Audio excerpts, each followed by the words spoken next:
আজকের থেকে লেডি কনস্টেবলের পিএমটি ও পিইটি শুরু হয়ে গেছে। 23 তারিখ পর্যন্ত এই পিএমটি চলবে। আমি যে মাঠে প্র্যাকটিস করি সে মাঠের এটা ভিডিও। তো আজকে প্র্যাকটিসে গেছিলাম, তো আমি শুধু একা যাইনি, অনেকেই গেছিলো। আমি যে মাঠে প্র্যাকটিস করেছি সেই মাঠের ট্র্যাক হলো 320। তো এই 320 মানে এই মাঠের প্রায় 2.5 পাক দিলে হয়ে যায় 800 মিটার। আমার মতো যাদের মঙ্গলবারে মাঠ পড়েছে, তা তোমরা জানো যে মঙ্গলবারে 200 ট্র্যাক, কিন্তু আমরা বেশিরভাগই করছি যে 300 ট্র্যাকে বা 400 ট্র্যাকে প্র্যাকটিস করছি। তার জন্য কি আমরা 200 ট্র্যাকে কি সেই টাইমিংয়ে পাস করতে পারবো, এই কোশ্চেনটা অনেকেরই আছে। তুমি যে ট্র্যাকে প্র্যাকটিস করো না কেন, সে 200 হোক, 300 হোক আর 400ই হোক, যদি তোমার টাইমিং ঠিক থাকে, হয়তো তোমার 200 ট্র্যাকে হয়তো টাইম একটু বেশি লাগতে পারে, অনেক সময় কমও লাগে 200 ট্র্যাকে। কলকাতা পিএমটির সময় আমি এই মাঠে প্র্যাকটিস করেছিলাম। এই মাঠে আমার 3:57 লেগেছিল, কিন্তু কলকাতার মাঠে আমার 4 মিনিট 11 সেকেন্ড লাগে। তো মাঠ হ্যাঁ বড় হলে, মানে 400 যদি ট্র্যাক হয় তার টাইম একটু কম লাগে, 200 ট্র্যাকে টাইমিং একটু বেশি লাগে। কেননা 200 ট্র্যাকে 4 বার দৌড়াতে লাগে আর 400 ট্র্যাকে 2 বার দৌড়ালেই হয়ে যায়। তো 400 ট্র্যাক দেখে বড় লাগে, যেটা দেখলে অনেকে ভয় লাগে আমার মতনই। 200 ট্র্যাক দেখলে আবার ছোটো লাগে, কিন্তু 200 ট্র্যাকে থেকে 400 ট্র্যাকই বেস্ট। 400 ট্র্যাকে দৌড়ে তাড়াতাড়ি শেষ হয়, তো ভয়ের কিছু নেই। সে 200 ট্র্যাক হোক, 400 ট্র্যাক হোক, যারা যারা মাঠে প্র্যাকটিস করেছো তারা অবশ্যই পাস করবে। মাঠ নিয়ে কোনো চিন্তা করো না। যারা নতুন আছো, ব্যারাকপুর মাঠে ফার্স্ট টাইম দৌড়াবে, তো তাদের বলছি ব্যারাকপুরের মাঠ নিয়ে একদম ভয় পেও না। পুরো ওয়েস্ট বেঙ্গলের যে পিএমটি হয় সবচেয়ে ভালো মাঠ ব্যারাকপুরের মাঠ। এমনকি মাঠ শুধু নয়, স্যাররাও খুব ভালো। যখন দৌড়াতে পারবে না তখন স্যাররা খুব উৎসাহ দেয়। এবার বলা যাক দৌড়ানোর সময় কি করবে না। ফার্স্ট দৌড়ানোর সময় কেউ কাউকে ফলো করে দৌড়াবে না। তুমি যে স্পিডে বাড়িতে প্র্যাকটিস করেছো, মানে যে রিদিমে প্র্যাকটিস করেছো সেই রিদিমটাই ধরে রাখবে 4 পা পর্যন্ত। আর মাঠে ভুলেও হাঁটবে না।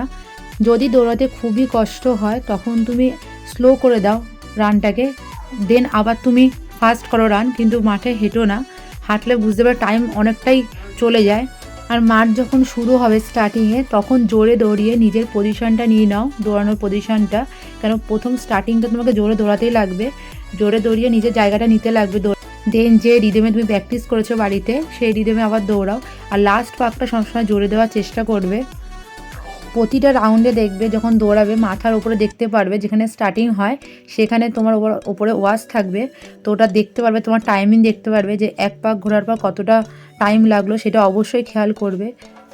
আমি আবারও বলছি যে কাউকে ফলো করে দৌড়াতে যাবে না। দেখা গেলো তুমি যাকে ফলো করে দৌড়াচ্ছ সে দেখা গেলো স্পোর্টস পারসন হলো, তো তার স্বাভাবিক যারা স্পোর্টস পারসন তাদের কিন্তু স্টেপ প্রথম থেকে বড় পড়বে। 4 পাক কিন্তু তাদের কাছে খুবই ইজি। তো দেখা গেলো তার সাথে দৌড়াচ্ছ তুমি, তার সাথে 2 পাক তুমি ভালোভাবে দৌড়িয়েছো, কিন্তু বাকি 2 পাক আর দৌড়াতে পারছো না, কষ্ট হয়ে যাচ্ছে, তখন হেঁটেই যাচ্ছ। তাই যে রিদিমে তুমি প্র্যাকটিস করেছো বাড়িতে সেই রিদিমে দৌড়াও, দেখবে মাঠ অবশ্যই পাস করবে, কিন্তু ভুলেও কেউ হাঁটবে না। এবার বলা যাক হলো আমি কীভাবে দৌড়াই 4টে রাউন্ড। তো যখন স্টার্ট হয় তখন আমি জোরে দৌড়াই, জোরে দৌড়ে আমি আমার জায়গাটা নিয়ে নিই পুরো রানের। তারপরে আমি কি করি যে গা বরাবর পুরো দৌড়াই, রাউন্ডের যে থাকে রাউন্ডে পুরো গা বরাবর দৌড়াই। রাউন্ডে বেশি দূরে কেউ দৌড়াবে না, তাহলে কিন্তু ডিস্টেন্সটা বেশি হয়ে যাবে। যত তুমি রাউন্ডের গা বরাবর দৌড়াবে ডিস্টেন্স তত কমবে। তা বলে আবার এরকম করো না, রাউন্ডের যে মার্কগুলো থাকে তার ভেতর দিকে দৌড়িও না, কারণ ভেতরে দৌড়ালে কিন্তু ডিসকোয়ালিফাই হয়ে যাবে। তো স্টার্টিংটা আমি এইভাবেই করি। প্রথমটা স্টার্ট করি আমি জোরে দৌড়িয়ে আমি আগে নিজের জায়গা দখল করে নিই যে দৌড়ানোর। তারপর দেন আমি 1 পাক দৌড়িয়ে দেখি যে টাইমিং কত হচ্ছে। আর 4টে পাকের টাইমিং কিন্তু আলাদা আলাদা আসবে। প্রথম পাকের টাইমিং সবচেয়ে কম লাগে, দ্বিতীয় পাক দিতে গেলেও টাইমিং একটু বেড়ে যায়, তৃতীয় পাকে আবার বেড়ে যায়, 4 নম্বর পাকে তো আরোই বেড়ে যায়। এই কারণে প্রথম পাকের টাইমিং যেটা আসবে দ্বিতীয় পাকে সেম টাইমিং ধরে রাখার চেষ্টা করবে। আর তৃতীয় পাকে যদি স্লো হয়ে যাও, 4 নম্বর যে পাকটা থাকবে সেটা জান দিয়ে দৌড়াবে। লাস্টের পাক যদি খুবই কষ্ট হয় তো তাদের জন্য বলবো যে তোমরা ভাববে হয়তো পেছনে কোনো পাগলা কুকুর ধাওয়া দিয়েছে, নয়তো তোমাদের বয়ফ্রেন্ড ধাওয়া দিয়েছে, না যারা বিবাহিত তারা ভাববে বর ধাওয়া দিচ্ছে। এইভাবে দৌড়ে যাবে।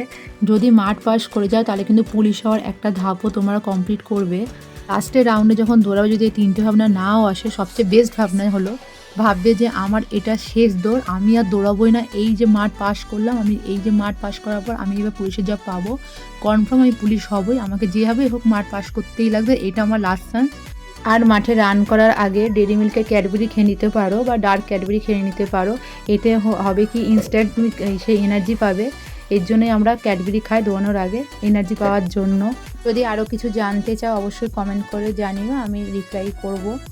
যারা আজকে মাঠ পাস করেছো তাদের কংগ্রাচুলেশন, আর যারা মাঠ পাস করতে পারোনি একদম নিরাশ হয়েও না, আবার ভ্যাকেন্সি বেরাবে এই মাসে বা পরের মাসেই বেরাবে। তো আজকের মতো আমি ভিডিওটা এখানে স্টপ করছি। Best of.